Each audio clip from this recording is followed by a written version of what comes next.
So now Bilgewater, it's not going to be a TF check anymore. Like if you get TF on stage 1, you're going to be like, oh yeah, mad, +2 gold, let's go.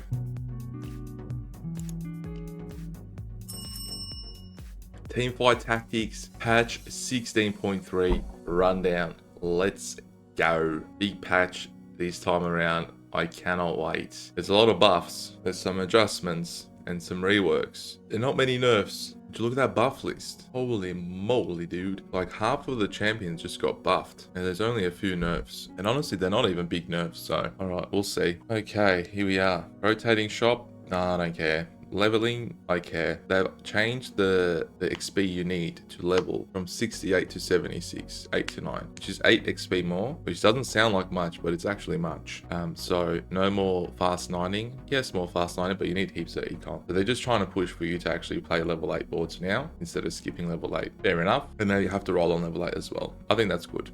That's healthy. Encounters, no more snipping. Gwen's snippery doos. No more, because there was just too many shenanigans going on with Gwen, so that's gone. And then on the Rise portal where you get 1,000,000 emblems, they don't let you get a +1. They don't let you get more emblems, +2, or just more emblems. So you don't hit 10 Bilgewater on 3-2. Auras, Shyvana, Skarner, and Tarek, Mr. Ricky. Now, when they die, the aura continues, which is how it should have been anyway. Unlock rules coming up. Okay, here we go. So now, unlockable 4 and 5 costs are now harder to hit if uncontested. So when contested, it's a bit easier to 2-star your unit, yet still harder to 3-star them.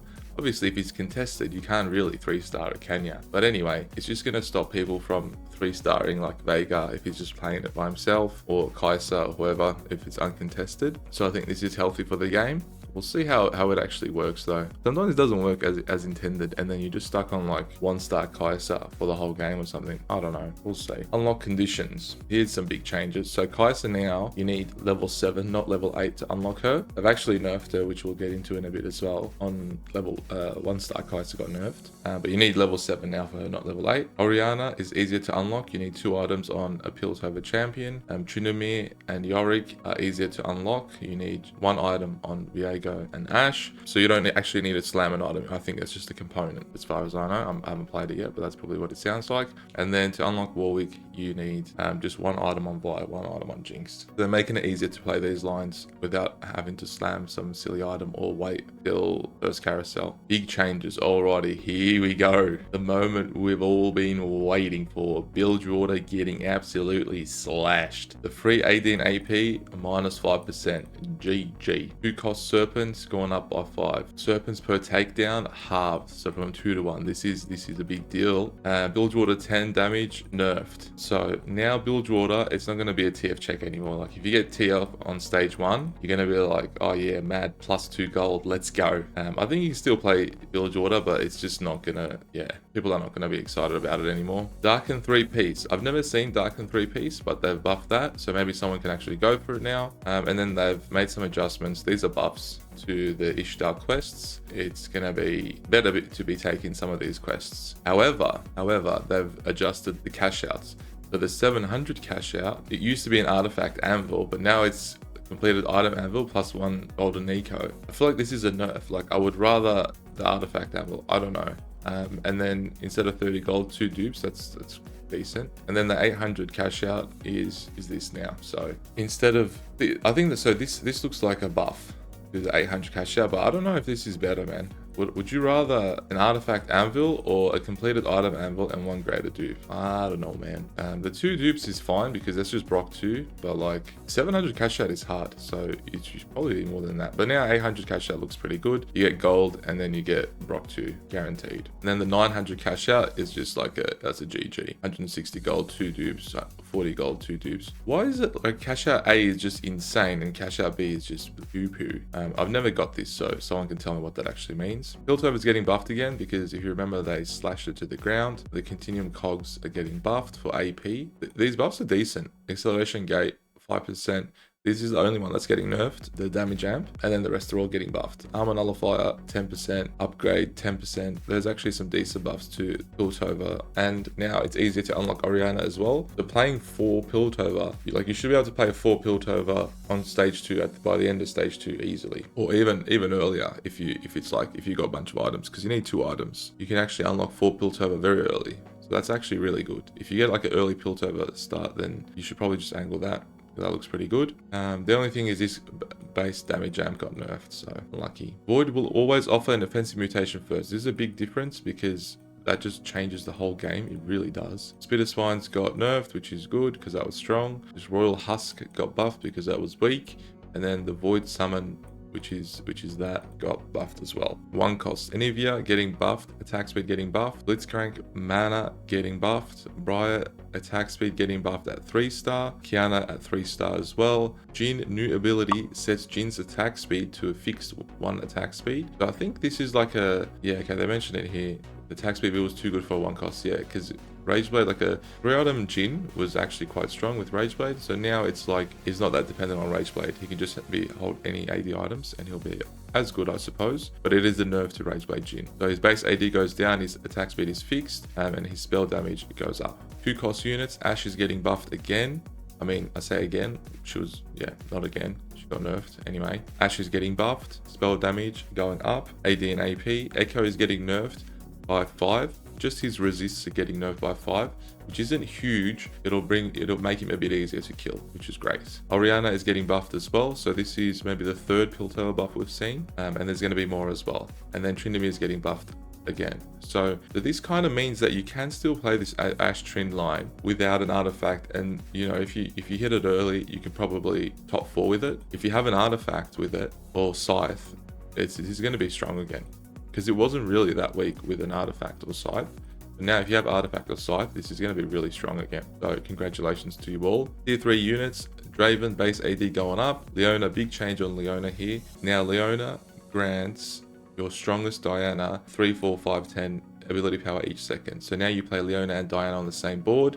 Leona stays alive, Diana stays alive, she gets stronger. There's a bit of synergy there. Malzahar's getting buffed because he's just an absolute useless unit.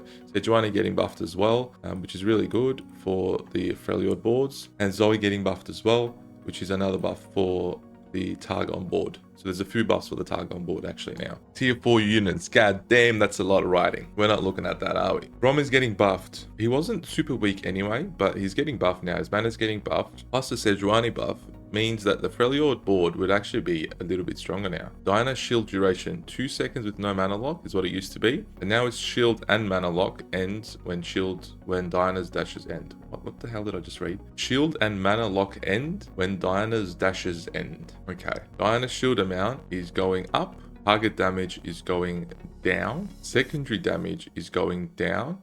So this is to compensate for the AP that she's going to get throughout the fight. And then Fizz bug fix, that was interesting, and his damage is getting nerfed so he doesn't just one-shot your backline. That was kind of annoying, but his attack speed's going up. So he's just going to, we'll jump to your backline, chunk him down a little bit, and then leave. Garen's getting nerfed. He was very strong, so his heal's getting nerfed, so you could probably kill him now. Kai'Sa 1 is getting nerfed. AD and AP is getting nerfed, Kai'Sa 1, but Kai'Sa 2 is the same. And Taric is adjusted now, so when he's at 35% health, instead of gaining 90% durability, he just heals for a specific amount, so it doesn't just block someone's ulti all up, which is pretty good. As a look at all this writing for the 5 costs. Ugh, I'm not reading that. All right, here's some big changes. Look at that, look how many changes, oh my god. All right, don't get excited. Aatrox. Aatrox's spellcast animation no longer scales with attack speed. I don't know what that means because I think I've played Aatrox like twice. So maybe we can play him now and his spell damage goes up, which is good. And his mana goes down. Post-cast mana reduction. Post-cast mana reduction. I don't know what this means, man. And he's still 20 mana because she's got 20 mana. She's just going bang, bang, bang. But what does this mean? Post cast. I don't know. We're going to have to find out. I haven't played Annie in so long that I can't even remember what she does. ASOL 1, mana's going up. ASOL 2, mana's going down. Spell damage going up. ASOL 1. Shockwave damage going up. Meteor damage going down. But here's the big one. He no longer gains 1 Stardust for each time an enemy is damaged by an ability. 1 Stardust is now gained for every turn of the ability damage dealt to enemies, which is a big deal. Like ASOL 1, if you have like a decent front line, he can do like 5 to 7k damage easily in a fight, even more if he's got triple item. So he's going to be racking up the Stardust, mate. Going to be a very dusty ASOL. Okay, ASOL Starforger bonus Stardust is going down, which is fair enough. And then the breakpoints are changing as well. The knockup duration is being lowered from 2 seconds to 1.5 seconds, which is good. And then the breakpoints are changing. I think the main one here is that this one, the last one, 1988 was really hard to hit, but now it's 1543, which if you actually get early ASOL, given that he's going to be doing a lot of damage, I have a feeling that we're going to see this quite often now, which I'm not excited about, but we'll have to see. And Galio crash damage, this is getting nerfed from just MR to armor and MR, but like a bit of each, just a little chunk of each. Kindred is getting reworked, so now he doesn't do the whole immunity for your whole team thing. He just gives your team a shield, which is good because, you know, like that ulti would really sway fights. Like there'll be fights that you're going to guarantee win, and then he ultis and you just lose the fight just because of that. So it's kind of too OP, I think. So they changed that to just give a shield. Passive damage going up. The zone duration is going up as well. Lucian Senna clarifies, the tooltip clarifies that damage, amp, and durability only persist while they survive. So when Lucian dies, unlike the others that we saw, Skarner, Targon, Shyvana, but their one persists when they die, Lucian and Senna's one does not. No longer applies Black Mist to enemies. Lucian no longer consumes Black Mist, so this is a big nerf to Lucian Senna. And then Senna's, to compensate for that, Senna's spell damage is going up. Then a spell does 8% less damage for each target hit, up to a maximum 40% damage reduction. Mel is getting buffed. Mel 1, actually, because Mel 1's actually not very good, is she? Mel 2 is pretty strong, so she's still the same, but Mel 1's getting buffed.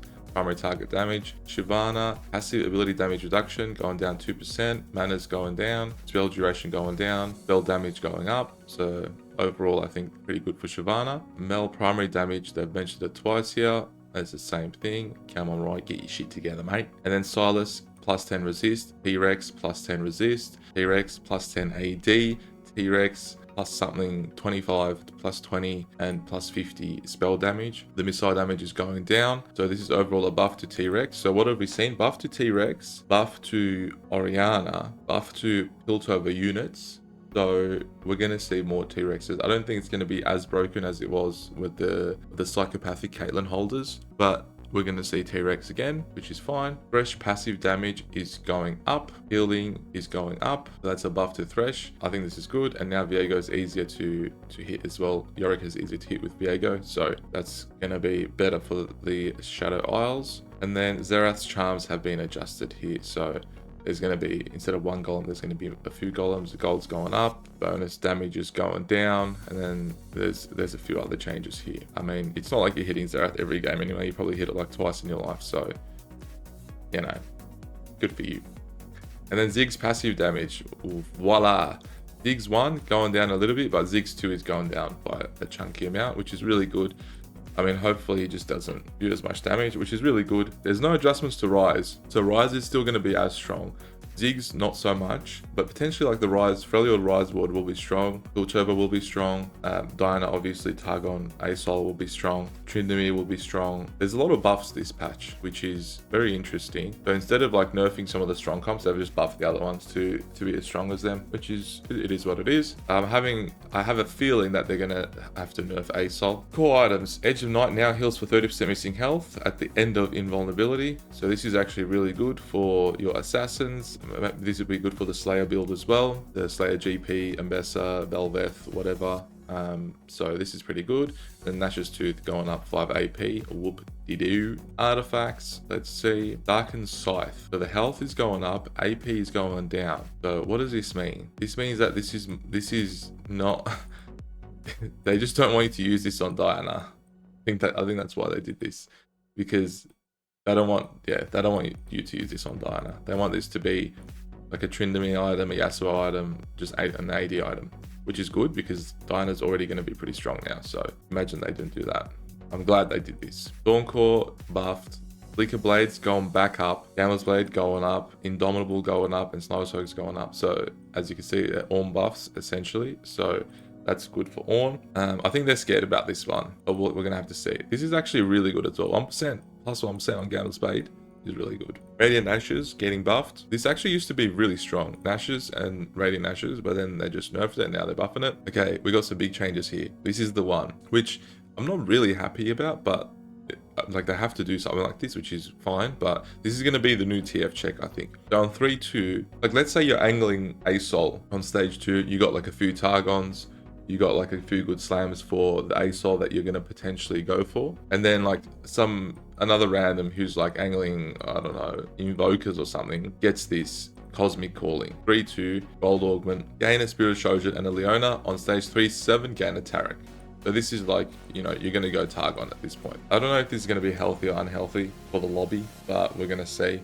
Like if you see it, you just got to click it, I suppose. And then all of a sudden you're going to be like 3-way contested because maybe 2 others were already angling that. But you're guaranteeing the ASOL. I don't know. Growth Mindset re-enabled, but it no longer is as strong as it used to be.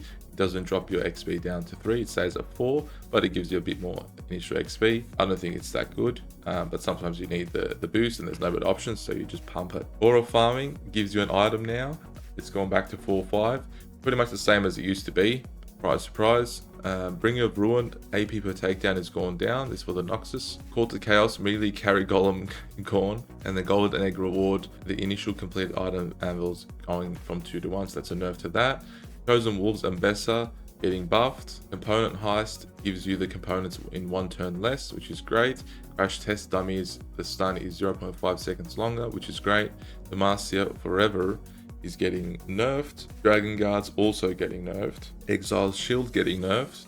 Going long XP per round is going down by 1 XP, but you get initial gold. So that's an overall nerf to that. Golden Egg Cash Out with Anima Visage is replaced with the Indomitable, which is perfectly fine. They just buffed Indomitable, so it's fine. Hard Commit Gold per stage going up. Hard Commit Gold per stage going up. Hefty Rolls Health per roll going up by 1, because I don't think anyone was really clicking that. Hustler no longer grants 2 XP per round. It gives you just 1 extra gold per round and more initial gold. So I feel as though these augments it's going to be a bit harder to click them now. Honestly, I don't know. I never used to click them anyway, but I think it's going to be harder to click now.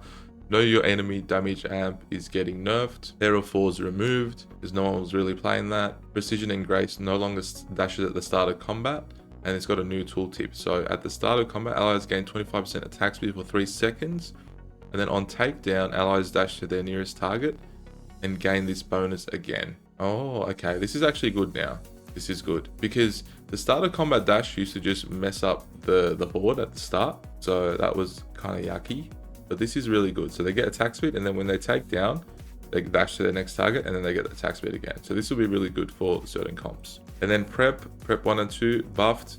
I haven't clicked that at all, so maybe I will, I don't know. Slice of Life getting nerfed because that was very, very strong. Per stage, it's giving you, instead of 3-3-3, it's going to give you a 2 cost, 2 cost, 3 cost, 3 cost. Let's calculate how much nerf this is. So 3, okay, so it's 1, 2, that's the same.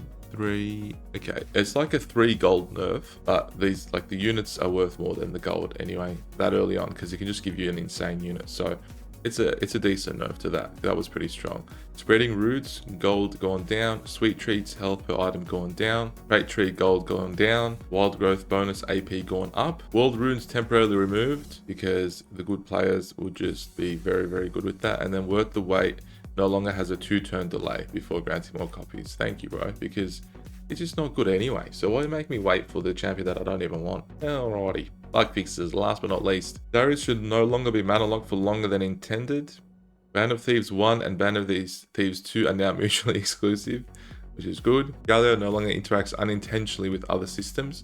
I don't know what that means, but there we go. 1, 2, 3 no longer grants an additional 1-cost champion. Those are for cooking, not eating. Tarmkench can no longer spit out spatulas and frying pans. That's fantastic. Bilgewater items no longer interact unintentionally with other systems. Okay, so I don't know what this means, but like the Bilgewater dupe, which I just figured out recently, if you have Slammin and you have a Bilgewater dupe on your bench, you don't actually get the +2 XP. The Bilgewater dupe counts as an item or something. So maybe that's the fix for that. I don't know. Units no longer lose durability from Big Friend if they separate from their ally with 1750 plus health during combat. That's good. Void mutations no longer persist from higher tiers when dropping to lower tiers. Okay, that's important. Fix some cases where 7 Ishtar wouldn't work before after PvP rounds. Cool. Alrighty, that is the patch. So overall, what do we see? Echo's a little bit weaker. Fizz is definitely weaker. Bilge is weaker. Diggs is weaker. So what's going to be S tier now? It's going to be... So Rise is still strong. So if you can hit Rise, it's still strong. So I think it's going to be the Freljord Rise board is going to be really strong because they buffed Brom and Sedge, and Volley's already pretty strong. And Rise is still strong as well. So I think that Freljord Rise board will be strong. Asol is going to be very strong. Annie's back. Annie Silas is back. So that's definitely an angle. Ash Trinity is back. So that's going to be interesting. Piltover is back. Shadow Isles is going to be strong as well. I think this is good. I feel like there's a lot of options. So we'll see how it all turns out.